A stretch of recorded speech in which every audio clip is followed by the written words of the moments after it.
What up, everyone? This is Mr. Lord, Dr. Professor Dark Joker with this week's video. This week will be an edition of Fiction Fight Night. And the fight this week will be between Thor Odinson from Marvel Comics and Laxus Dreyar from Fairy Tale.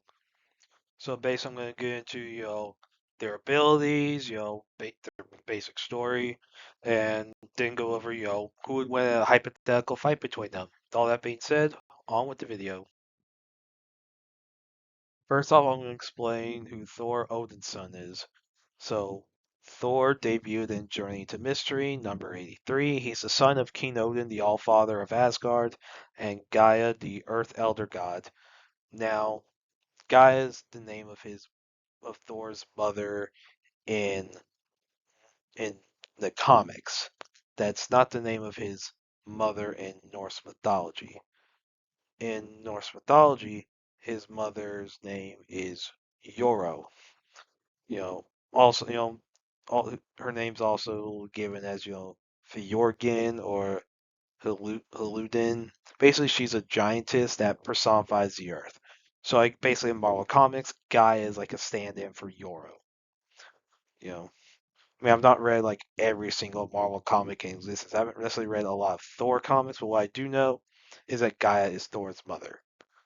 So I can't say whether or not she's used like Yoro as a alias, but Anyway, back to all this. So, obviously, Thor's known being the Norse god of thunder, and while he's on Earth, he has used the alias Dr. Donald Blake, which that gives him a lot of medical knowledge, which very useful. And that's kind of how he met Jane Foster, because Jane was his nurse. And so, of course, Jane had feelings for both Donald Blake and Thor. Didn't really know they were the same person until like a little while later. Now, yes, Odin did like separate Donald Blake and Thor from each other as like basically Donald Blake was like a separate personality or something. There's a lot of weird stuff with that. So they were separated. Now Thor, due to his all the lot time he's been alive, he has like centuries worth of combat experience. So he's battle tested, all right. Now due to his biology as an Asgardian, he's immune to telepathy. Now of course, what do we know about Thor is that is his hammer, Mjolnir. you know, forged in the heart of a dying star. Obviously, since he's worthy of wielding the hammer of Thor, he has this power. So, using Mjolnir, he can summon lightning and storms, and he can like kill immortals with God Blast. And he's powerful enough to destroy planets using anti-force. So basically, he has a lot of very powerful lightning abilities. Now I'm explaining who Laxus Dreyar is. So Laxus debuted in Fairy Tail Chapter 24. So he is the grandson of Fairy Tail's 3rd, 6th, and 8th Guildmaster Makarov Dreyar, and is the son of Raven Tail's Guildmaster Ivan Dreyar. And yeah, there's a whole bit with Makarov being 3rd, 6th, and 8th. Basically, like someone else held the role for a brief period of time, but then he came back to it, and he basically each time that happens, he's like, screw it, I'm just gonna not retire. I'll just die as the master. It's like a little bit of running gag that occurred every so often. Then of course Ivan was kicked out of the guild for endangering guildmates. I don't know if it had to do with what he did to Laxus, but who knows. And Laxus himself was actually excommunicated for endangering guildmates. Yeah, him and his squad, the Rising Shoe, that's like the group he leads within Fairy Tale. So you have him, Free, Bixlow, and Evergreen. Now he is an S-class wizard, which is like that's like the top rank for like wizards within like a guild. Outside, of course, Master. So I don't know. You have to pass a test to get it. Currently, there are three in the guild. You have Laxus, Urza Scarlet, and Mira Jane Strauss. Mystagon was one, but he left the guild to become the king of Edelos. I don't know if Makarov was ever S-class. He was just named master. Now, as far as Lax's magic goes, he is a second generation lightning dragon slayer. So, first let me explain what slayers are. So, slayers They are a type of wizard that that basically their magic is designed to kill a certain type of being. So there's three types of slayers that are done. You have dragon slayers, which are most of the ones we see. You have god slayers and devil slayers. So of course, as you can guess, dragon slayers are meant to kill dragons, god slayers meant to kill gods, and devil slayers meant to kill devils. You know, simple as that. Now, one thing about slayers is that they can eat whatever element their magic is for. So Laxus, being a lightning dragon slayer, he can eat lightning to replenish his magic and stamina. Now, as far as the generation thing goes, basically for dragon slayers, you have 5 generations. So for first generation dragon slayer is one that was taught how to use dragon slaying magic, where it was self-taught, where it was taught by another dragon slayer or taught by a dragon. Basically, like that's how they become dragon slayers. So that's first generation. Second generation, they're not taught. They get the power by having a dragon lacrima implanted inside of them. So in the case of Laxus, his father Ivan, when Laxus was a kid, he had his body was frail for some reason. No, I don't. If he had high magic potential, it's possible he had a condition that was similar to what almost killed Ultir. It is possible that's what happened.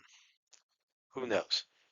But Ivan put a dragon lacrima inside him, and inside that lacrima was the heart of the lightning dragon king Alexion. So Laxus had the power of the lightning dragon king. Yeah.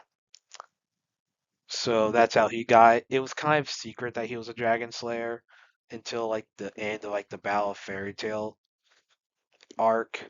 Makarov explains that it was a lacrima. He was not taught by a dragon. Now then you have third generation dragon slayer. So that one is kind of like a mix between one and two. So, and basically, third generation dragon slayers, they're taught how to use dragon slay magic, but they also have a lacrima implanted inside of them. I guess to like increase their power level. And so Steen and Rogue are the third generation ones that have been shown. Then you have fourth generation. Those are like artificial beings that have dragon power inside them. So they debuted in the Dragon Cry movie, which is a great movie, by the way. I highly recommend watching it. Now, as far as canon stuff is concerned, they're they're mentioned in Hundred Year Quest. You know, I believe it was during the Water Dragon God arc. I believe that's when they're mentioned. Like, there's mentioned, they're not discussed now, and they're not really too relevant. Now, fifth generation, that is basically those are also called dragon years because they get dragon slaying power by eating dragons. Basically, that's everyone in Diablos. Well, all the humans in Diablos get our fifth generation because they basically got power by eating dragons.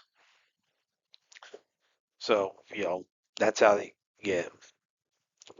Yeah, and generally they like to eat more dragons so they can get more dragon slaying power. Yeah. Now, one of the weaknesses associated with dragon slayers is motion sickness. That's due to fact, so due to biological differences between humans and dragons. So when a human has dragon slaying magic, it messes with their equilibrium, so they're riding a vehicle, they get motion sickness. And that happens basically when your magic develops enough, like when the Dragon Slayer's magic develops enough, they develop motion sickness. So it's possible the Dragon Eaters just have their magic just hasn't developed enough to where that happens. So Natsu, of course, has had it since the beginning of the series at least, longer than that, because his magic developed as we make sense because he holds back a lot. Of course, Gajeel, Wendy, Cobra developed it later in the series. Laxus, we don't know how long he's had. He kind of kept quiet about it because it was kind of embarrassing. Then Stan Rogue, they had as long as we've seen them in Fairy Tale. We don't know how long they've had though. But basically, all Dragon Slayers inevitably get motion sickness. Now, another issue with Dragon Slayers is I don't know if this applies to Laxus because he's second generation, but definitely with 1 and 3 is that when you use too much Dragon Slayer magic, you you turn into a dragon. Yeah, so you turn into a dragon. That's why I'm the Acnologia, like the most powerful. It was the most powerful Dragon Slayer ever. He turned into a dragon, and Irene Belsarion also turned into a dragon, and so kind of like that's why Natsu, Gajeel, Wendy, Stain, and Rogue, basically their dragon teachers went inside them and basically create some antibodies that gave them somewhat of immunity to turning into dragons. So there's basically a 0% chance of them turning into a dragon. Now as far as Laxus and Cobra are concerned, I have no idea because they're both second generation. Yeah, so I don't know. Now, as far as Laxus's some specific abilities, later in the series he develops an ability called Red Lightning. It's a more deadly form of his light. So he is called was like a lightning beyond lightning. So it's able to insta kill people or just instant knockout. Generally shown to kill most of the time it's been used. And another ability, it's there's Fairy Law. He's shown to attempt it once. So on the Battle of Fairy Tale Arc, he tries to use it. Basically, what it is, you take 3 seconds or whatever to basically use it and knock out or kill anyone you consider an enemy. It's a very powerful spell, very difficult spell. Basically, the more, however, how many enemies you take out, it corresponds to how much of your lifespan is taken away. Which is why it's not used a lot because you could basically die if you use it too much. And if you're not careful, you can end up like Mavis Vermilion, the first master of Fairy Tale, who used it, which didn't master it, in order to save Makarov's father Yuri, and basically with his curse with the curse of contradiction, basically what stopped aging was like immortal or something ish. Basically was immortal, and yeah, and basically the more she valued life, the more she stuff around her died, where basically Mavis accidentally killed Makarov's mother right after Makarov was born. Yeah. So basically, Fairy Law is not a Deus Ex Machina. It's one you use with only if absolutely necessary.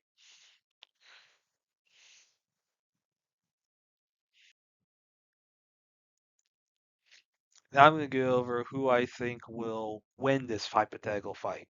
So here's what we know.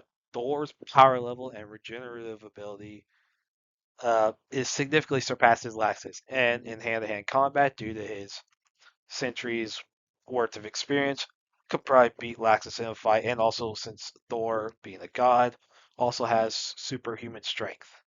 So yeah, I mean we know Thor, being a god, can regenerate well. He has a high power, and he's shown to be able to destroy planets. In the comics, I'm talking about the comics, not necessarily the movies. Yeah, comic book Thor would beat the living crap out of movie Thor. Now, as far as Thor's lightning attacks goes, which includes the planet destroying stuff, Laxus could eat that. He can eat all those attacks to replenish his stamina and magic. Thor cannot eat lightning to replenish all that magic and stamina. He can just regenerate, but that takes stamina and all that. So here's probably what happened. While Thor probably would try lightning at first, since he's the god of thunder, he probably would learn very quickly that Laxus would just eat that. And so what he would do, he would stop using lightning and just stick to physical attacks, which is how he would beat Laxus. He would use Mjolnir as a hammer, not as basically a lightning rod. He'll just beat Laxus with the hammer and then punch him, kick him, all that, and he'll beat Laxus to a bloody pulp with physical attacks. So Thor wins this fight. And that's it. Did you like this video? Do you dislike it? Do you agree that Thor would beat Laxus in a fight? Or do you think Laxus would beat Thor? This is one of those hypothetical fights like, hey, you have a Dragon Slayer going against an opponent with similar magic, or since Slayers can eat that power, obviously that's a stipulation that has to be taken into account. Like the famous Death Battle video, with Natsu Dragnail versus Fire Fist Ace, where Natsu was able to, like, since Ace's body is made out of fire, Natsu won by eating Ace, basically. you know, which that's a result I agree with. you know. So yeah, but yeah, I think Thor would win. So if you think Laxus wins, do you agree Thor wins? That you can put all that in the comments, and if whether you did like or dislike it, you can put all the comments, all that. And if you have other recommendations for what fights to do, you know, and like, share, subscribe, all that stuff, and look forward to the next video.